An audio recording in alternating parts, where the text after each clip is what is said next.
Lucky number 1. Super click party on that like spike as you come in. Thanks, Jake. What's going on, brother? We're going to kick this net right off because I just got off the phone with a friend on Skype, and I'm almost behind, but not quite. But that seems to be the theme the last couple of days. I just want to make sure my stream is going good here. It looks like it's working. You hear me okay, Jake? Uh-oh. Uh-oh. I gotta kill Skype here for a sec.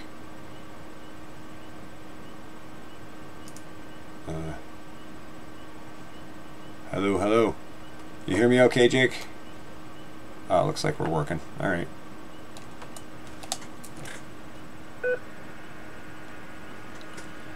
This is KD2IIN Net Control for the Sunday Night All Things Natural Net. The Sunday Night All Things Natural Net is a net dedicated to farming and gardening with a much broader scope around many other subjects. This net is sponsored by the Overlook Amateur Radio Club located in Ulster County, New York. If you want to know more about our club, please visit our website at www.omarcclub.org. Alright, without further ado, we're going to go ahead and get the net started. This is KD2IIN looking for check-ins.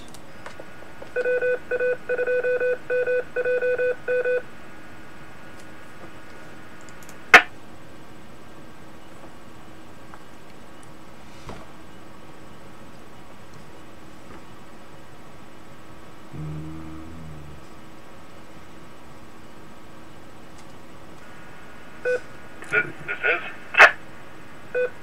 KD2RFI. Kilo Delta 2, Kilo Juliet Uniform, Jet. KD2 KJU. The net recognizes KD2 KJU. Any further check-ins at this time, please call now. 82 QQB.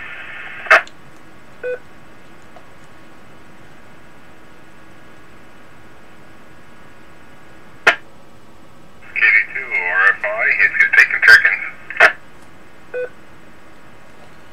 We sure are. KD2 QQV recognized and KD2 RFI. Any further check-ins, please call now.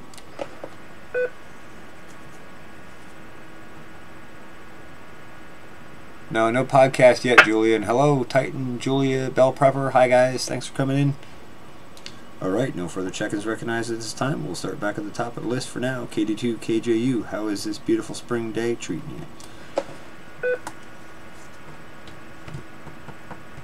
Cha-cha! What's up? 2KJU here. It was a great day. Maybe a little bit warm, but Hey, it didn't Geeky. feel humid to me, and that's what really gets me is the humidity. So you know, yeah, it was a little hot being out in the sun, but overall it was just a great day to be out there, and a nice preview. You know what it's going to be, hopefully be like soon. But I got a bunch of stuff done. I saved a lot of seeds from brown-eyed Susans and some other things last year, so I kind of broke up a lot of the ground along my driveway, and I've just been kind of tossing stuff in there. So, you know, I don't feel like I should waste them, but I got a bit done today, so I was very happy about that. Back to net, KD2 KJU. Alright, fantastic. Sounds like you're enjoying the spring weather, and yeah, it was a bit of an adjustment, but man, does it feel good to go outside, and it's warm in a t-shirt. Jeremy and I went for a nice walk out back today and sat in the woods for a little bit, and we had owl calling, we had a big pileated woodpecker flying around and wailing on trees a little bit, and a couple blue jays. It was a beautiful day to be out for sure. Well, glad you're enjoying it, and glad you got some black-eyed Susan seeds going. Those are beautiful and excellent for the pollinators. Let's roll on down the list to KD2 QQV. Don, how are you tonight? 82 QQB Ellenville. I'm doing okay. Yeah, I was out, you know. Today was a beautiful day to be outside. I got my AEA hat. Despite all the rules and you know, yeah, pretty, staying busy. What else? Yeah, I've just been staying busy, you know. I took a friend out to the store. We ended up going somewhere to Pine Bush, the Hannaford's, and we did some shopping today. There's plenty of produce in that store, that was for sure.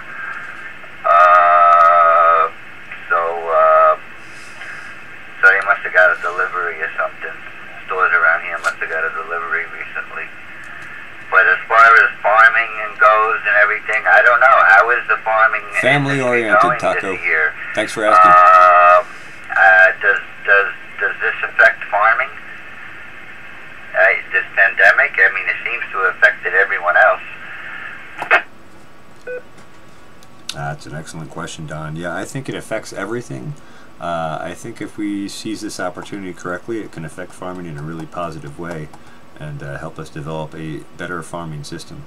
Most of our food comes from, about 70% of our food comes from, I think it's like 1,000 farms or something like that. It's a really low number. And, 30% comes from the rest of the farms. I think, don't quote me exactly on the numbers, but I think it's like 77-some thousand farms in the U.S. And of that, 70% of the produce comes from 1,000 of those farms. So that gives you kind of a perspective on how little of a piece of the market share the smaller farms have. And I think this stay-home movement will actually help build a local community farming a little more.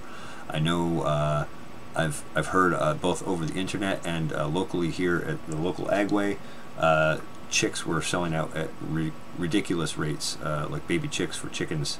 The Agway had, I think they had 250 chicks come in one day, and they were sold out in 3 hours. So it definitely does have an effect. Let's roll on down the list here and greet everybody, and we'll do another opportunity for check-ins shortly. Let's go down to the next person on the list, KD2 RFI. Bob, how are you tonight? KD2 RFI, good evening everyone. Beautiful day, absolutely glorious day. It was almost a little too warm for my liking. I spent a portion of the day out doing firewood. I picked up a new, to me, chainsaw. It's more of a part saw type concept to rebuild one of my old ones, I hope. So we'll see how that goes. And yeah, we got an invite to do an outdoor dinner with some very close friends, and so we did that. We sat outside, had dinner, and just got home from that. That's why I was a little kind of jumped right in there on the check-ins, and we literally just come in the door, so I wasn't sure if I was even going to make the net, because I didn't realize how late it was getting. But no, it's been a good night. I totally agree with you on the farming issue. I think it's going to open a lot of people's eyes to start small-scale farmers and becoming more self-sufficient, which I got to tell you, I think it's ideal. I know CJ and I have talked about it just this past weekend, and thanks, you're Taco. going to rely on the government to take care of you. You might find yourself in a real bad position someday. You got to learn how to take care of yourself. Same thing I tell my kids. You got to learn how to take care of yourself before you decide to let somebody else take care of you. Otherwise, it's going to be devastating. So, no, all's good. And the only other bit of news that maybe we come back around to is those hornets. They found out in Washington that are over from, I believe, from China. Asian hornet. Go figure. Kind of funny. Other than that, that's all that's coming across my mind at the moment. KD2 R5, back to net control. Alright, very good. This is KD2 net control for the Sunday Night All Things Natural Net. I totally agree with you, Bob. We definitely have to talk about the Asian hornets. I'm concerned about that, and I hope they can eradicate them, but I don't have a whole lot of faith in that. But we'll definitely come back and put that up as a hot topic here on the net tonight, because I think that's something that even people who aren't beekeepers need to be concerned about and aware of. Not that we need more things to be concerned about right now. But back to your point about self-reliance, I totally agree, and I know we kind of discussed that over the weekend, but for people who weren't there for that conversation, I just want to confirm that I agree with you. You have to be able to be in charge of your own food, your own heat, and your own safety and protection. Let's just see if there's any more people who want to check into the net for the moment here. This is KD2IN Net Control for the Sunday Night All Things Natural Net. If there are any further check-ins, please call now. KD2 TQS, KD2 Tango Quebec Sierra. Not sure if you copied my initial check-in. No, I did not pick you up on the initial. Kilo Delta 2 Tango Quebec Sierra. Welcome to the net, and could we have your first name, please? Mine is CJ. Name is Ken, calling from Rhinebeck.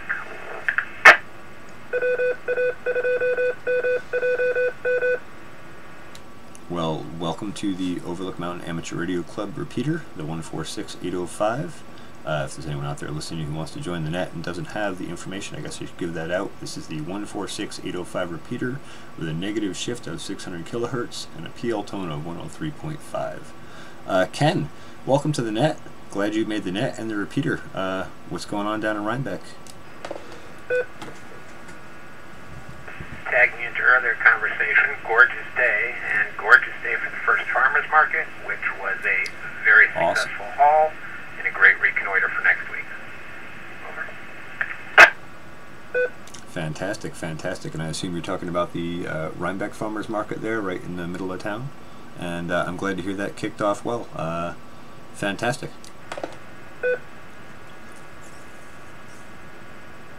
Correct. Middle of town. Smaller than usual, but very well stocked and very well shopped, I'll say also. Check their papers. Well, I'm glad to hear that, and yeah, as long as the weather holds, I think we'll have a good farming season. Well, anyway, welcome to the net, and we're going to roll on down and see if there's any further check-ins, and then we'll go back through the rotation and pick up the discussion. This is KD2IIN Net Control for the Sunday Night All Things Natural Net. Looking for any further check-ins, please call now. KD2 RBR.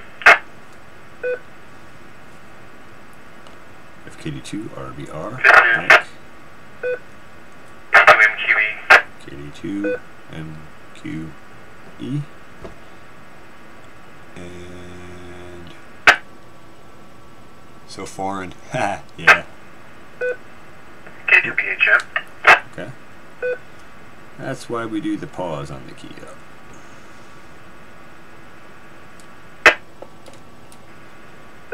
Alright, very good. So far we have KD2RBR, Nick, KD2MQE, David, and K2BHM, Jim.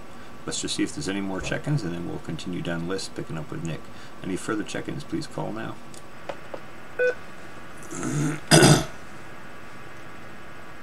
Yeah, we do, Geeky. Alright, fantastic. Let's roll back to KD2RBR. How's it going, Nick? How was playing with the dog? Thanks. She was a little lethargic tonight. It comes in spurts with her. She's 10. Some days she wants to play, some days she doesn't. But I do have a question about wasps and how to get rid of them. Okay. What kind of wasps and where are they? They're, I don't know what kind of wasps they are, but I see the little mud things they make occasionally, but they tend to fly around one side of the house, one side, and also the back of the house by the deck, and we can't sit out on the deck. We have one of those sticky things, which is helping a little, but I don't know where the nest is. Okay, sounds like they're like the brown wasp with sort of that dangly sort of thing that hangs off them. They kind of fly clumsily. Yeah, I would say sit out there and watch them and see where they're going back to and find the nest. If you can find the nest, you might be able to just wipe it out, you know, physically. If you can't, you know, you could use some sort of a bee spray, or if you're in an area where you're not going to be getting on anything you don't want, like a plastic or a tar or anything like that you don't want distorted or discolored, you could use something like brake parts cleaner, which I find kills them nearly instantly. Oh, okay. I thought you were going to come up with something a little bit more natural. Yeah, I think what the problem is, I think the nest is in the ridge vent, and unfortunately we have sprayed in insulation underneath, so the original ridge vent is more or less hidden from the inside, and the only way to get up is, I guess, on the peak, and we have a 12 pitch roof, so it's not fun. Oh yeah, that's a little bit of a tricky scenario there. I don't know, I usually just kind of coexist with wasps, but I understand if you're sitting out on your deck, you don't want them flying around you and getting stung, and boy, they sure are nosy. They seem to come up and mess with you more than most other wasps, hornets, or bees. I don't know, I think we'll take that back around. Maybe Kitty2R5 or someone else has an idea for that. In fact, I'll just put it out. If anybody has another thought for Nick, I'll provide a space here to throw your call sign.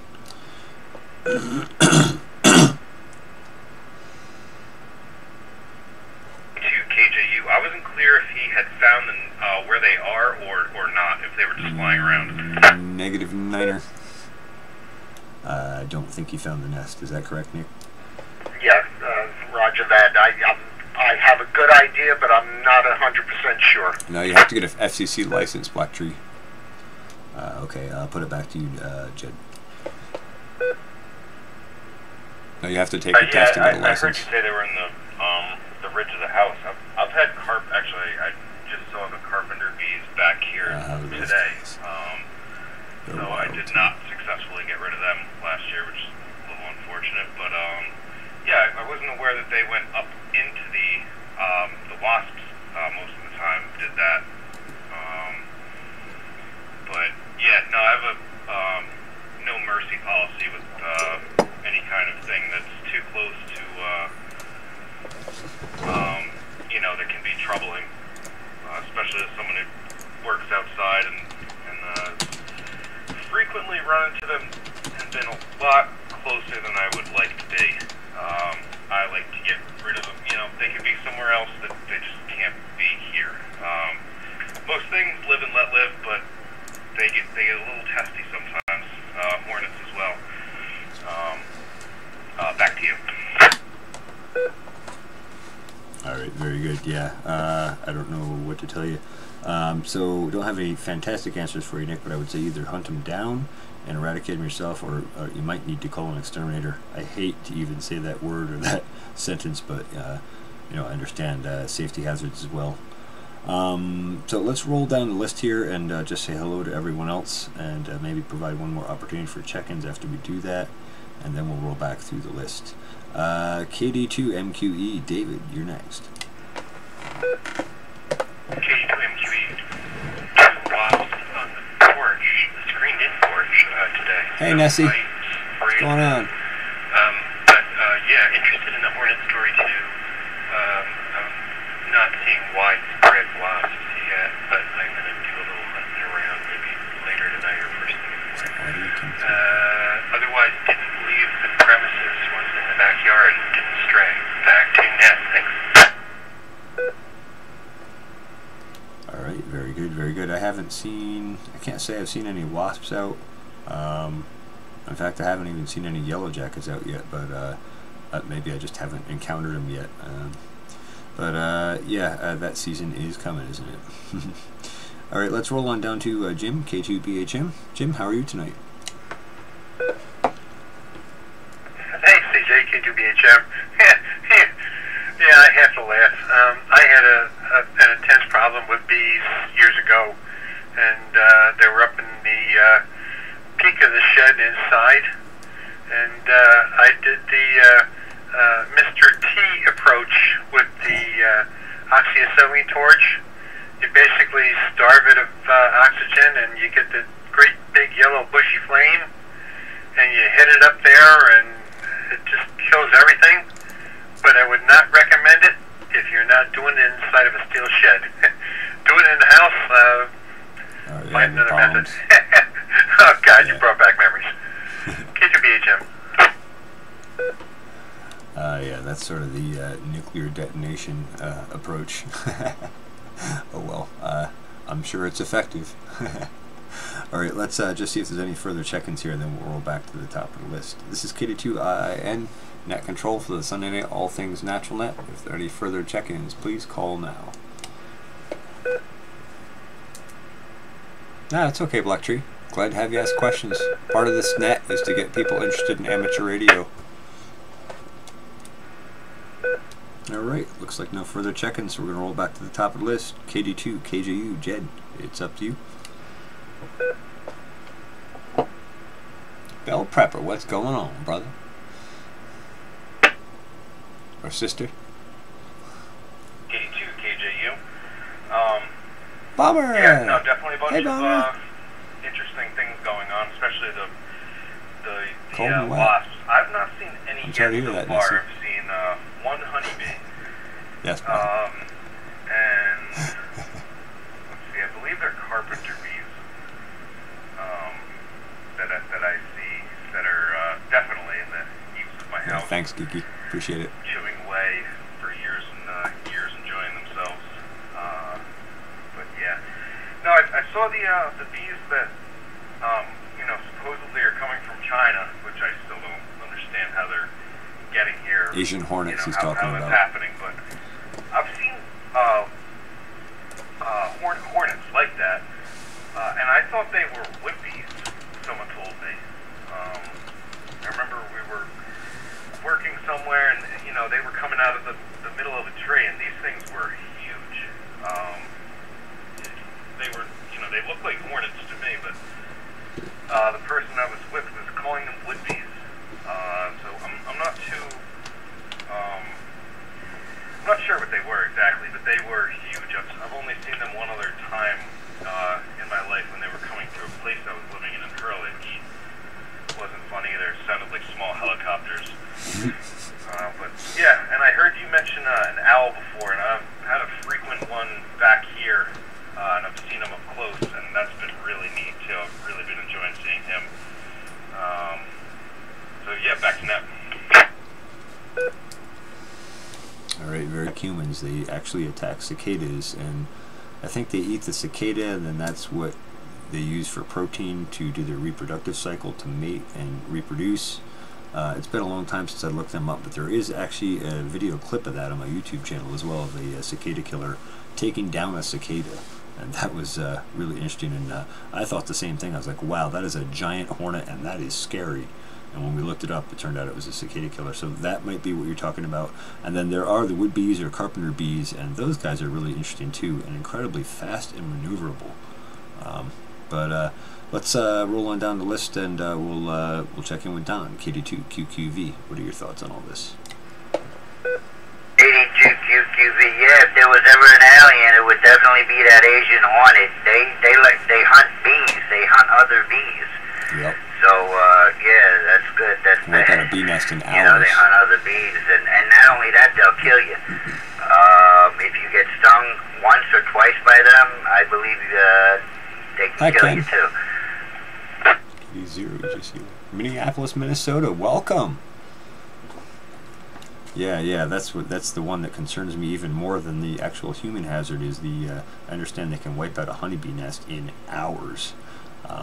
But let's go on down to KD2RFI. KD2RFI is a fellow beekeeper and amateur radio operator also, and Bob was nice enough to come over here on Saturday and give me a hand sorting through a hive split that I did that was queenless, and we think we got it sorted out. But I'm going to put it over to Bob. Bob has excellent insight on bees and man, so many other topics. We share so much knowledge.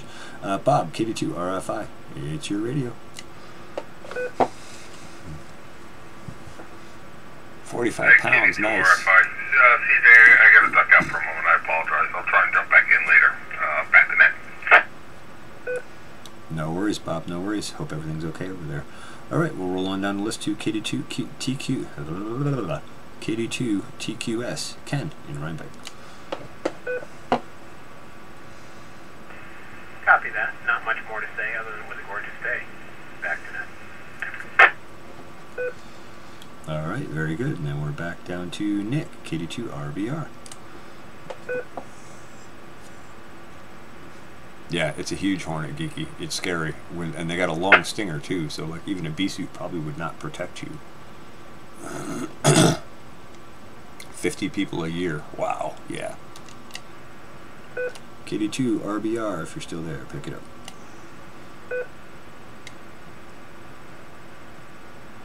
Must have something going on. Alrighty, we're rolling down to KD2MQE. David. MQE, I'm still here, but not sure what my comment is. I'm curious about the industrial farming changes that might be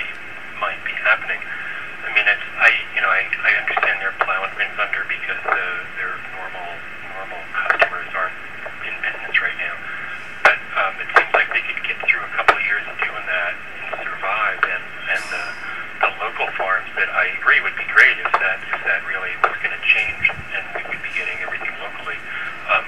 You know, you all are not necessarily able to sustain that kind of outage that long. So just wondering if you've thought any more about that part of it. Thanks. Back to you.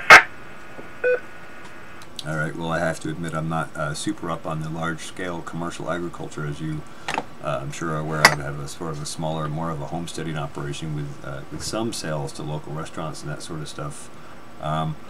But I would say that on the big-scale farms, most of those guys are operating in debt almost all the time to maintain equipment, seed supplies. Many of them use pesticides; those are expensive. And then if they're using GMO seeds, those are incredibly expensive as well. And so to just take a year off and plow stuff under, most of those guys will go under unless their loan or debt agreement is shifted to adjust for that. So it's sad, but those guys might actually go under. And I think even the smaller farmers are under even more pressure. They have less opportunity for profit, a smaller market, and just as much overhead, if not more, because of economies of scale. So that is concerning on that front. But I'm hoping that will help emerge smaller farms and community-supported agriculture out more.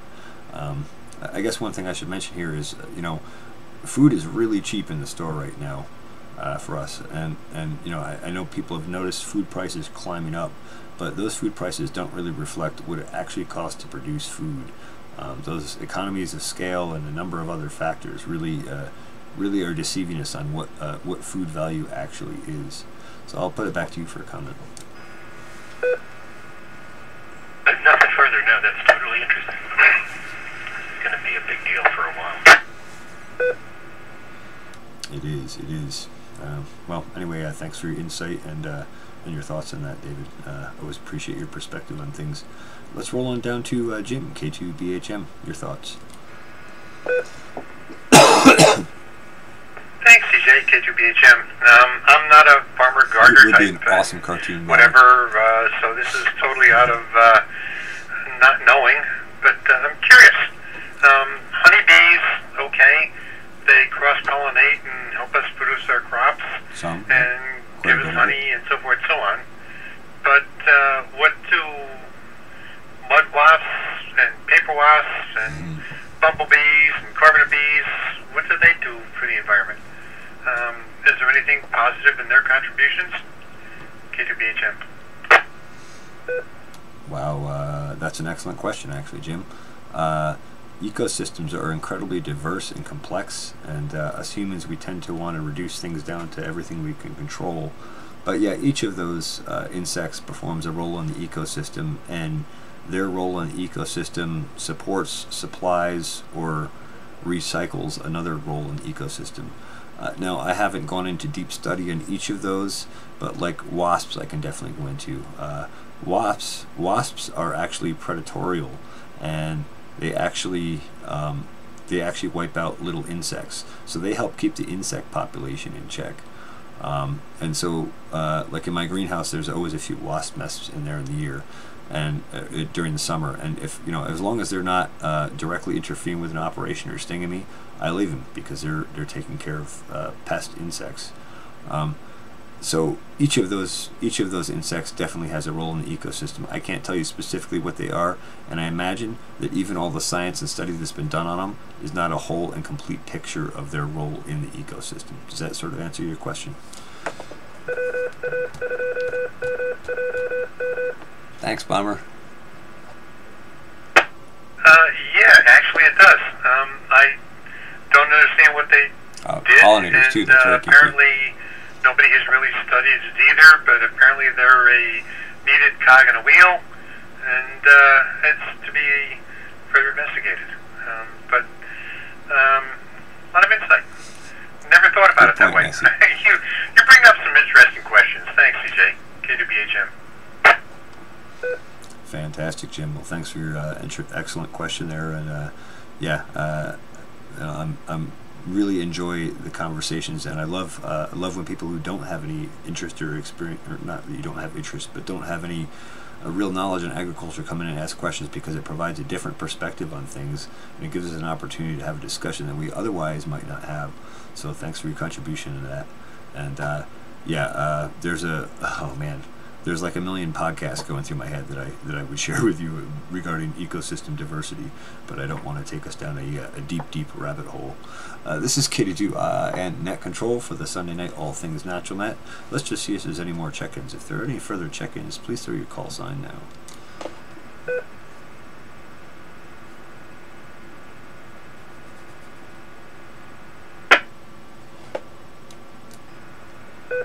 Alright, no further check-ins at this time. We'll roll back to the top of the list. Jed, KD2, KJU. Yeah, exactly, Titan. Exactly, Geeky. KD2, KJU. Yeah, I was thinking about the bees that I had seen. The first time I had seen them, I lived in a place that had vents. The air, well, there was no air conditioning there, but the vents came in from the top, and they were coming in through there. And I killed them, and I'd never seen anything like it. They looked like a hornet, except for they had red on them as well, and they looked quite a bit bigger. The second time I've seen them was last year, those ground wasps. We were mowing around a tree, and someone, the truck was parked real close to it, and nice, nobody was home, and we wanted to get rid of this. They do make honey, we may have bashed the we'll get into that. tree with a couple logs to see how many would come out, and wow, a lot of that. Yeah, the truck was a little bit too close. They came out and they were very unhappy. They were not happy at all. I like rabbit holes too, Bell. We just can't. They were huge. Go into a 4-hour discussion. But none of us got stung. We think one of us got bit, but it wasn't. It wasn't the only reason we think we got bit, because there was no poison, no real reaction. Okay. So and they were content that they were, or they kept telling me that they were wood bees. So yeah, and you were talking about meat being, very cheap. I understand that too. I always see people, complaining in the store for less than even chicken and stuff like that. To me, it's really cheap. I mean, if you were raising this yourself, most people couldn't afford it. The real value of raising. I believe a lot of it's subsidized. Subsidized by the government as well, and that's why we have what we have right now. I don't think a lot of people know that, but I think I have probably close to 50 pounds. Correct, more Kiki. than that in my freezer right now. Just I flattened it out. Let me drop it real quick. I drop it. I make it. I put it in a plastic bag into about a pound and make it real flat, so it's real nice and easy to de-thaw and everything like that. And also deer. I don't know if deer. Well, I know you're not supposed to do this, but if you see a fresh one on the side of the road during the winter, it's not as long as it doesn't look too bad, and you have to cut off the bad stuff. It can be pretty bruised. It's just gonna rot in the woods. A little bit of free meat there. I know to some people that might not sound that good, but hey, it's tasty. I enjoy venison, so alright, back to net. Alright, very good. Well, thank you for your comment on that, and I don't think I would have gone rapid on that. Boy, that sounds like trouble, but I'm glad you only got bit and not stung. Not familiar exactly with what those are, but they sound interesting. I know the place I work over in the summer here has stone patios with like sand and gravel underneath the stone, and there's this huge like ground digging wasp sort of thing that nests in there. I've never been stung by one. I hope I never get stung by one, because they're probably 2.5 or 3 inches long, and I remember looking them up, but I don't remember the details of them. I do want to mention here in the comments, Geeky Gardens and Tighten Up were both asking about honeybees versus the African killer bees. and honey production. So, and also someone in the comments here mentioned that also the wasps are also pollinators, so I meant to mention that to Jim as well. They are also pollinators, and they do perform a pollination function in the ecosystem as well. The killer bees are way more aggressive. I think honeybees typically, if you upset their colony, will follow you about 100 feet from the hive. My understanding is the Africanized bees will follow you up to 1,000 feet, and I think they can fly 40 plus miles an hour, and they are super aggressive. That said, they actually were an experiment that was done, I think, in South America, maybe Africa, somewhere like that. They were a cross of an African bee and the European honeybee, if I remember correctly, and the whole idea for the cross was to make a cross that would be higher honey production and less aggressive. And they are much higher honey production, but the aggressiveness still came through. And they can hybridize with regular honeybees here in the US, and that is what's happening. One of my friends have a YouTube channel called Green Dream Project out in Arizona, and they see quite a few numbers of those.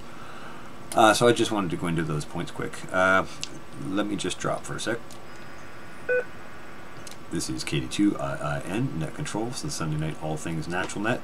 We're going to pause going down the list here for a second. I just want to make an opportunity for any more check-ins. If there are any check-ins, please call now.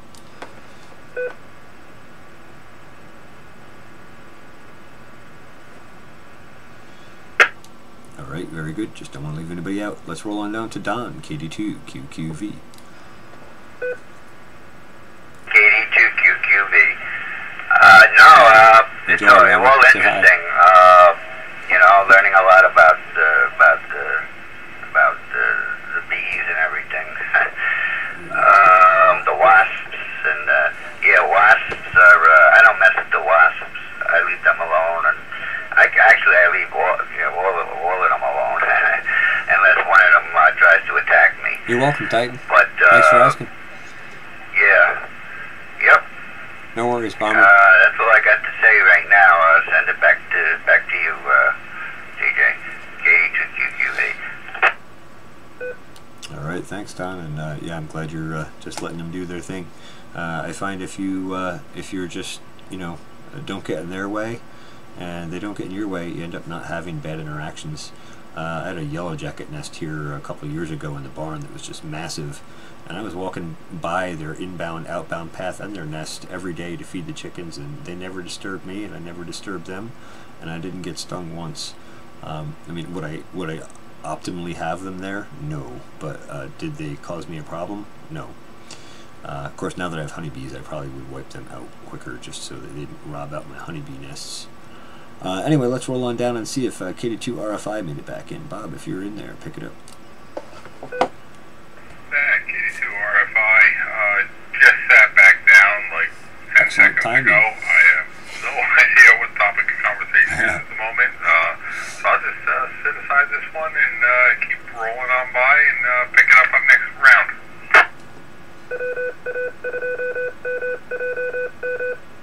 This is KD2IIN, Net Control of the Sunday Night All Things Natural Net. No worries, Bob. We've been all over the place here. We talked a little bit about Asian hornets. We talked a little bit about wasps. We talked a little bit about ground wasps, and a little bit about Africanized honeybees and looped ecosystems and that sort of stuff in between. Let's roll down to Ken, KD2TQS.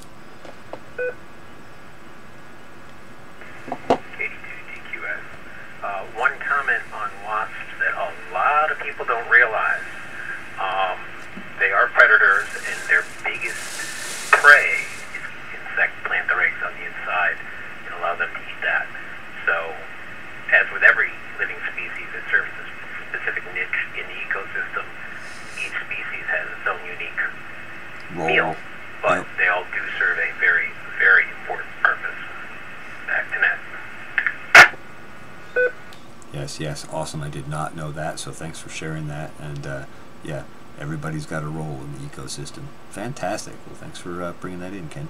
Let's roll down to Nick, KD2RBR. Try and let this radio cool down. It's getting hot. I gotta put my antenna up better.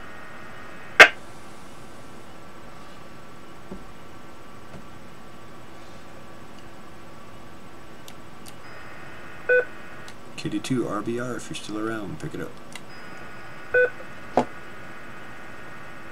Yes, they are, Kiki. Well, as long as you're not stumbling over their nest and ticking them off and then getting stung by them.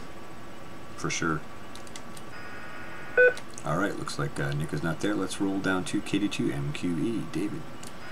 KD2 MQE, hey, nothing further from me. Back to you. Alright, very good. That brings us down to Jim, KD2 BHM. Thanks, CJ, KD2 BHM. Oh, it's very interesting. I'm learning a lot tonight. You normally look at bees as kind of a pain in the butt. They sting you and this and the other thing, and you recognize that bees produce honey and pollination, but there's a whole other microcosm there that is satisfied with the other species that you don't really realize what's going on. Very eye-opening. And it's like any other thing. When you get to specialize in something, you learn something more about it, you open your eyes. Yeah, and that's down what's into nice the about this details. group. Lots of eye-openers. K2BHM. Fantastic, Jim. Yeah, yeah. When you drill down into the details, you find out there's a whole lot more to it than what it seemed like on the surface, and I'm sure you're well aware of that with your engineering background. Fantastic. Well, let's just see if there's any further check-ins. We'll take one last opportunity for check-ins here. This is KD2 IIN Net Control for the Thursday night, Sunday night, All Things Natural Net. If any further check-ins, please call now.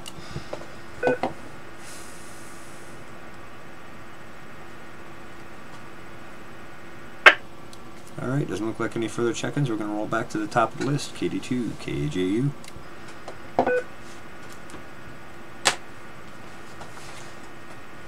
For those who don't know, we keep a logbook here. KD2 KJU.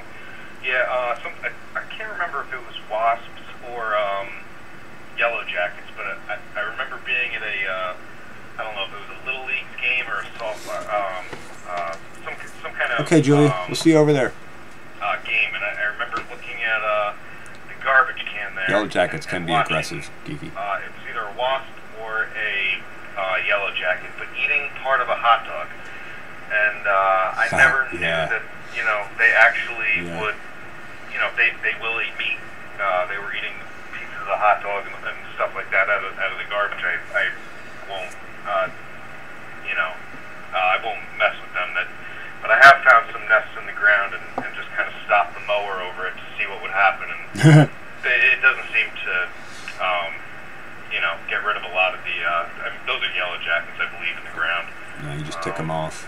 But, yeah, they can be nasty, and a lot of people want them removed just because they have kids and, you know, they might be allergic. I haven't found I'm allergic to any of them so far. I think I've looked down, I've been weed whacking before and thought I, you know, kicked a rock up into my shin, and that, you know, that it kept hurting, and I looked down, I, you know, remember seeing like 3, 4, 9, it's happened multiple times, but, you know, just a bunch of them just hanging out, stinging me. You know, but, yeah, it's definitely a good net. I appreciate you running it, CJ, and I will throw it back to you. KD2 KJU. Alright, very good. Yeah, I'm lucky too. I don't have any allergies that I know of. I've been stung by wasps and yellow jackets and white-faced hornets and honeybees and bumblebees and every other kind of native bee to our area, or relatively native bee.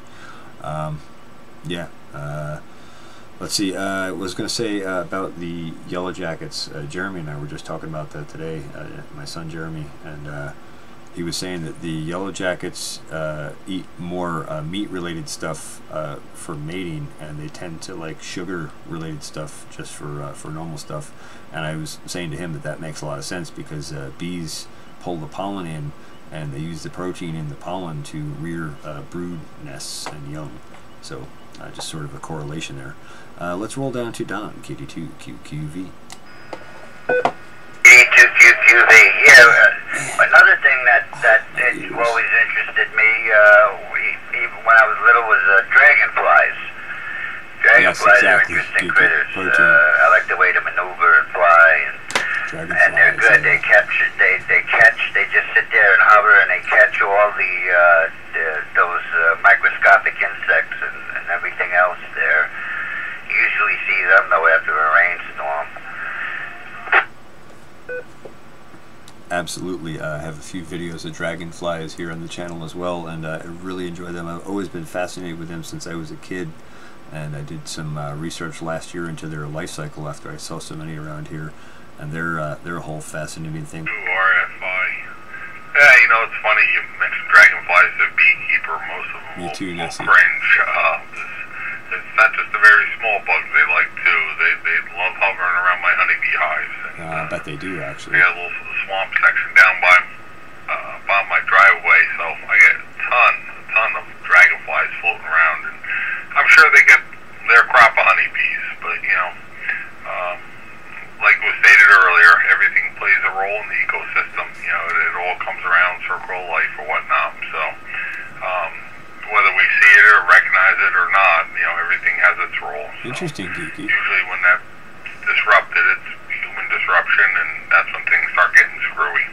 So, yep. I don't know. Had a pretty good weekend this week. I think CJ mentioned it before. We went up, we played with his hives a little bit. I was kind of hoping mine were going to swarm out, but they haven't yet. And it would have been nice to throw them in a box, another swarm, make another colony out of them to add to the apiary and go from there. It's warmer than heck today. I just about cooked myself sawing some firewood. Yeah, so bet. It Wow. definitely kept busy around the house. Hot day for that. We're thinking about plans for a garden next year and trying to get that squared away as well. So that's the kind of direction things are heading here. So it's definitely busy. Busy as a bee, so to speak, I guess. I don't know. Other than that, we mentioned those Asian protection against these Asian hornets. These hornets are like up to 3 inches long, and they'll send a scout out, and the scout will actually go in, check out the honeybee hive, and go into the colony and see what resources are there, and then fly back and report to his nest. And very important part of the time is when the scout is checking out the hive, when he goes into the hive to see what's actually within the hive and assess the resources. The honeybee's natural defense against these Asian hornets is to swarm, literally swarm them, ball them up around them. I don't have the exact numbers, but the numbers I'm going to put out are just for sake of conversation. It's about 104 degrees. So it's about 1 degree off. So the honeybees will swarm this hornet and heat up this cluster of balls around the hornet until it hits that critical mass of like 104 degrees, and the hornet dies. If that hornet dies, it cannot go back to its colony and report back and show them the location of the honeybee hive. No report, no target. And that's how they survive. So they do have a natural defense. I don't know if the bees here in the U.S. have that ability yet or have learned that. So time will tell at this point, I guess. KD2 RFI back next control. This is KD2 and Net Control for the Sunday Night All Things Natural Net. Thanks for that information, Bob. My son Jeremy and I were talking about it today, and I thought he was saying that the honeybees could not reach those temperatures, but that's kind of a relief to hear that. My other thought was, given the size of that hornet, maybe we could do some sort of a screen that would still let the honeybees through and eliminate the hornet from getting in, at least to prevent them from getting into the hive and eradicating them. But I imagine they would just attack them as they come in and out of the entrance, so I don't know if that's a viable option.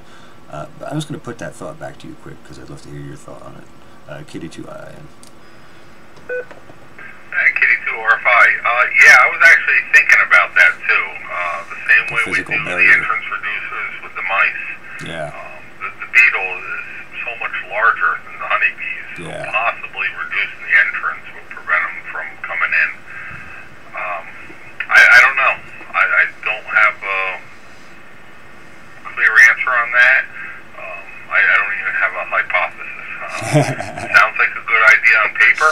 Yeah. But I don't know. I don't know how it would work in the real world. I'm definitely going to be monitoring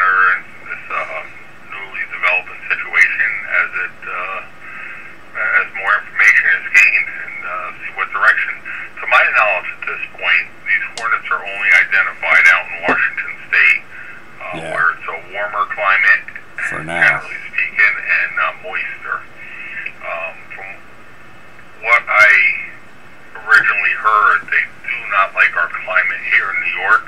Good. Because of the cold winters. They can stay out. That does leave a good portion of the U.S. open for them to rain upon. So we'll see. I know they're trying to control them and they're hoping to eradicate them, but man, that's an uphill battle. Which, you know, if you're going up a steep cliff with no ropes, yeah, tough way to get to the top. Yeah. Can't do RFI, back to net control. Yeah, I completely agree with you, Bob. And you know, that was my thought too, the physical barrier. And I agree. You know, it sounds good on paper. I wonder if it would actually work. I hope we don't have to find out. You mentioned they like a warmer climate, and the thing that comes to mind immediately for me is the Africanized bees. You know, at first they were only warm climate, but they've been migrating north over time, and so I wonder if we're going to end up with an Asian hornet problem in future years too. Also, I wonder, you know, if there's a natural solution for them in the ecosystem. So many times we overlook those natural solutions. Also, I understand the Japanese honeybees can go to a higher temperature and might be better at defending against those Asian hornets. So those are all thoughts. Let's roll on down the list to KD2TQS.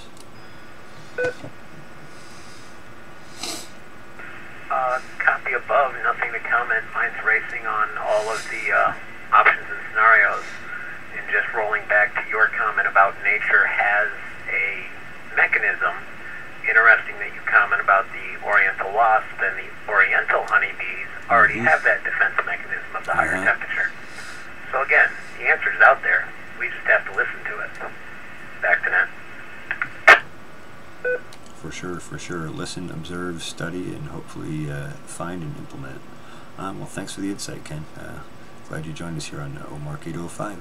Let's roll down and see if Nick, KD2RBR, is around.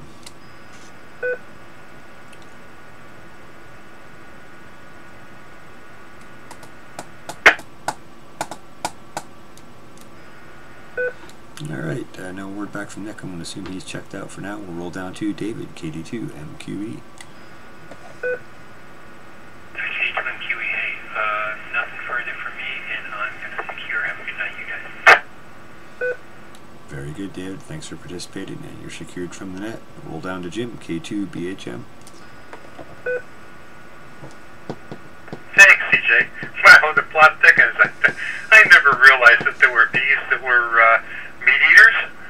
Oh my God, the fodder for nightmares there. Whoa. Anyhow, it's a whole movie all in very itself. interesting topics tonight. Enjoyed it very much. K2BHM.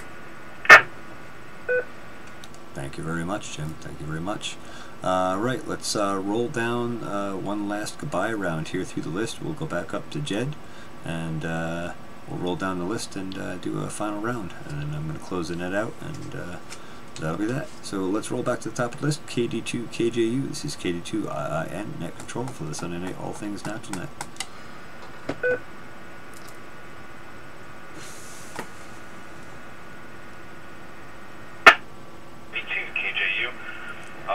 Yeah, CJ, thanks for running the net.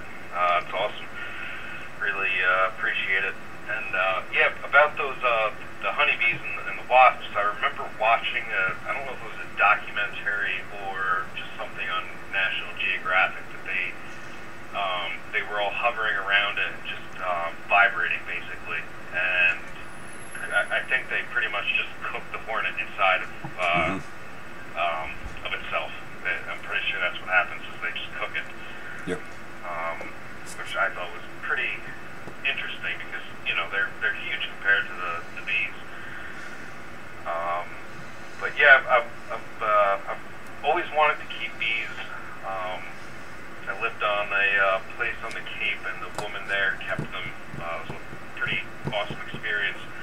I just always felt the hives were a bit expensive, or maybe I'm looking in the wrong place.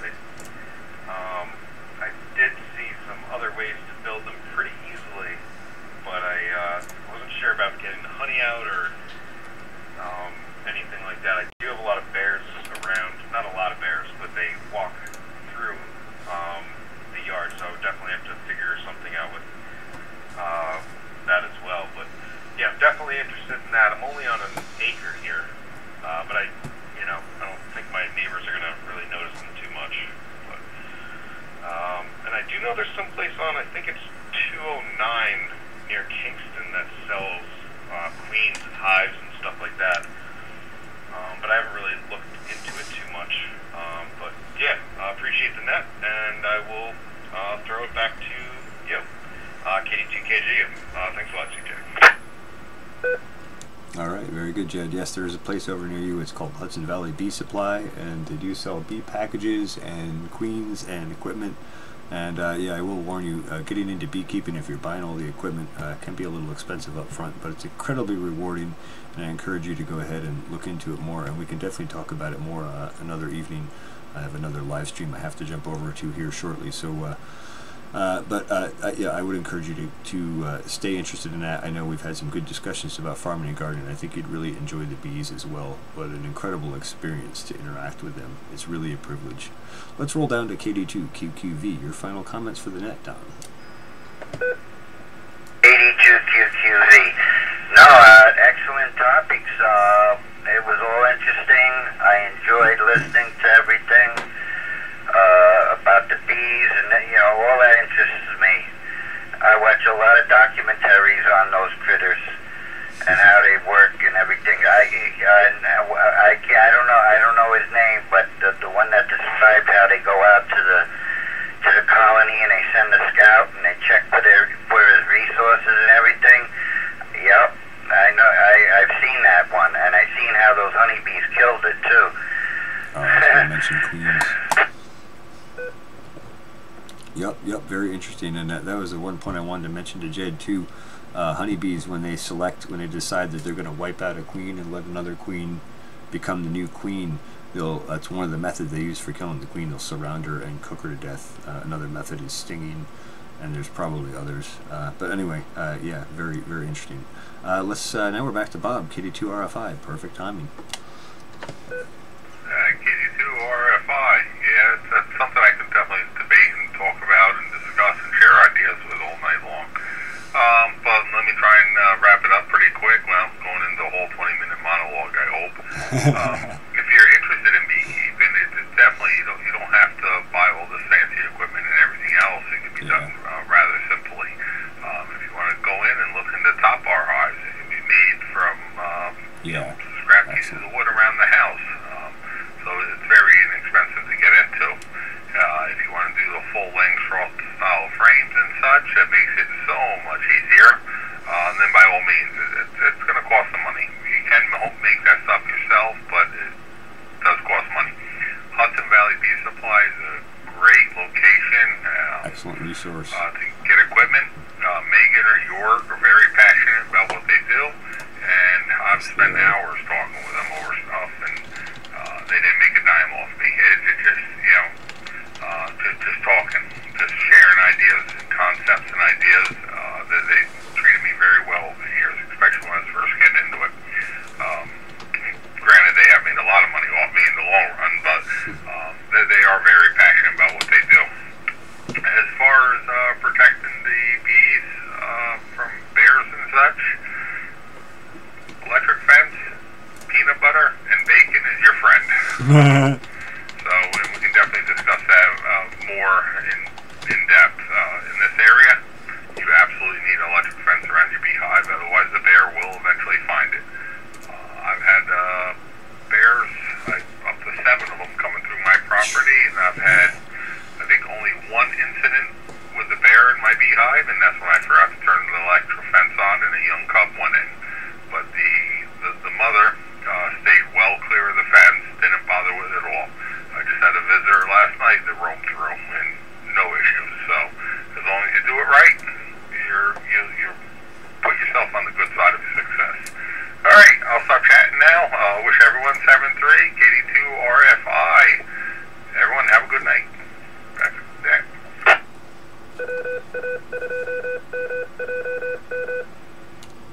KD2I Net Control for the Sunday All Things Natural Net. Yeah, excellent information, Bob, and certainly next net or another time we could get into a lot more of those details if people have interest. And I agree. I mean, you definitely can set up your own apiary relatively inexpensively, and you can make your own hive parts. There's a lot of stuff that you don't have to buy, but if you do buy the equipment, it can be expensive. Anyway, yeah, again, I encourage you to get into it if it's an interest of yours. Let's just go down to the bottom list here. K2BHM, your final comments for the net. Thanks, CJ. K2BHM. Not Thanks, much Ken. to add. Thanks for coming in. Not much experience in beekeeping. Take care of Minneapolis. But, thanks for really joining. Appreciate the intelligent conversations and learning something about something new. Very enjoyable evening. Thank you. K2BHM. Very good. Glad you enjoyed it, and thanks for your participation and support also, Jim. Thanks to everyone who joined the net. With that said, we're going to wrap the net up. This is KD2IIN Net Control for the Sunday Night All Things Natural Net. This net has been sponsored by the Overlook Mountain Amateur Radio Club, located in beautiful Ulster County, New York. If you want to know more about our club, you can visit our website at www.omarcclub.org. That's whiskey, Oscar, Mike, Alpha, Romeo, Charlie, Lima, Uniform, Bravo, Oscar, Romeo, Golf. Let's see, we have a couple announcements. Thursday nights at 8 p.m. there's a Thursday night net run by David, K2JLV, and all sorts of topics, much more technical and ham radio oriented, as well as computers, Raspberry Pis, and I could go on all night about the topics. That is an excellent net. I encourage you to participate there as well. And then daily at 8:35 a.m. there's an informal daily net, and at 6:30 p.m. there's a slightly more formal daily net. I encourage you to join us there as well. And this is the Sunday Night All Things Natural Net, and this is every Sunday at 9 p.m. Alright, let me see.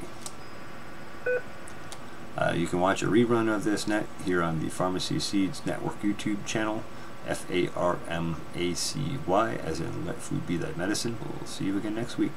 Thanks to all who participated. KD2IIN will be clear.